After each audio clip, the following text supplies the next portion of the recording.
আজ বছরের প্রথম শুক্রবার, তো শুক্রবারে ভাবলাম যে কিছু একটা স্পেশালভাবে রান্নাবান্না করা হোক। আর শুক্রবার মানেই তো স্পেশাল।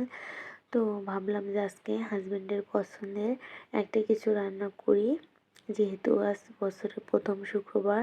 আর সবাইকে ভিডিও শুরুতেই জানাচ্ছি জুম্মা মোবারক। তো হ্যালো এভরিওয়ান, আসসালামু আলাইকুম। আশা করি সবাই ভালো আছেন। আলহামদুলিল্লাহ আমিও ভালো আছি আল্লাহর অশেষ রহমতে।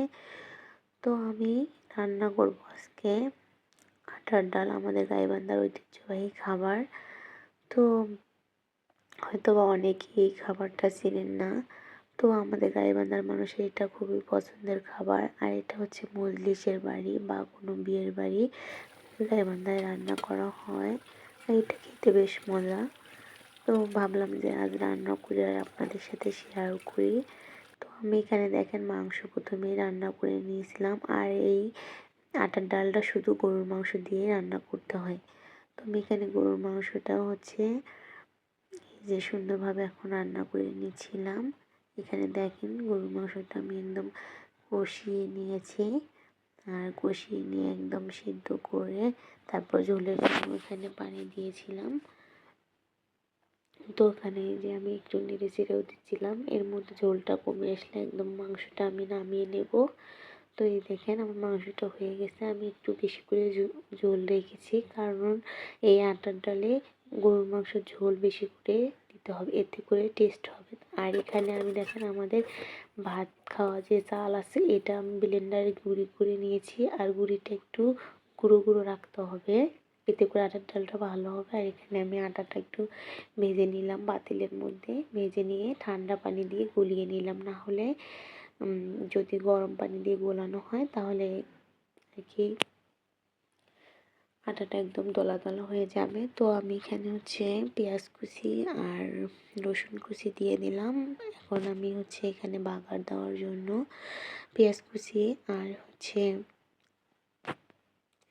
রসুন কুচিটা হালকা করে লাল লাল করে ভেজে নিলাম। আর এখানে আমি একটু পাঁচফোড়ন আর দিয়ে দিলাম জিরা, আস্তা জিরা দিয়ে এখন একটু ভাজা ভাজা করে নিলাম। এখানে আমি আদা বাটা, রসুন বাটা, তারপর সব ধরনের মশলা গুঁড়ো আর হচ্ছে কাঁচামরিচ বাটা আর হচ্ছে শুকনো মরিচ ভেজে আমি ব্লেন্ডারে গুঁড়া করে নিয়েছি। তো আর এখানে আমি মশলাগুলো দিয়েছি কি গরম মশলা গুঁড়ো, জিরা গুঁড়ো আর ধনিয়া গুঁড়া, সব মশলাই দিয়ে এখন আমি এটাকে ভালো করে কষিয়ে নেব কিছুক্ষণ। তো আমি এই দেখেন সুন্দর মতো কষিয়ে নিচ্ছিলাম। আর এখানে দেখেন গরুর মাংসগুলো কি সুন্দর কালার হয়েছে রান্না করার পর। তাও আমি এগুলো দিয়ে এখন একটু একটু করে কষিয়ে নেব আটাটা, এতে করে অনেক টেস্ট হবে। তো আমি এখানে দেখেন আটাটা কষিয়ে নিচ্ছিলাম, মাংস ঝোল আর কিছু হাড় চর্বি দিয়ে, হাড় আর চর্বি দিয়ে এই আটাটা রান্না করলে অনেক মজা হয়। তো এখানে আমার একদম কষিয়ে নেওয়ার পর এখন আমি আটাটা সিদ্ধ করার জন্য পানি দিয়ে দিয়েছিলাম। আর এখানে দেখেন আটাটা একদম ফুটে আসছে। তো আমি এখানে বারবার নেড়ে দিচ্ছিলাম, কারণ এই আটাটা যদি বারবার না নেড়ে দিই তাহলে নিচের মধ্যে লেগে যাবে। তাই এটাকে বারবার করে নেড়ে দিয়ে সুন্দর মতন একদম আটাটাকে ফুটিয়ে নিতে হবে।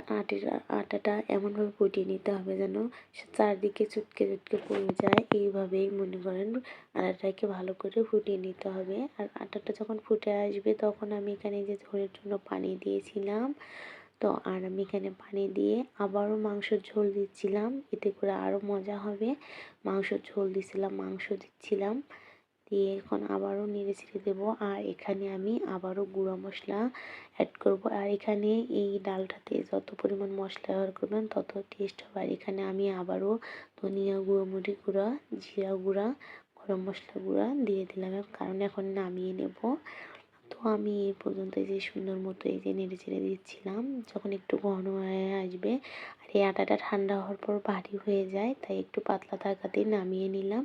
তো দেখেন আমার আটার ডালটা রান্না হয়ে গেছে আর কত সুন্দর হয়েছে। আর এই রান্নাটা অসাধারণ মজার আর খেতেও বেশ ভালো লাগে। আশা করি সবাই একবার হলেও বাসায় ট্রাই করবেন। আর ভিডিওটি ভালো লেগে থাকলে অবশ্যই লাইক কমেন্ট করে পাশে থাকবেন। এই পর্যন্ত আজকের ভিডিও। আল্লাহ হাফেজ।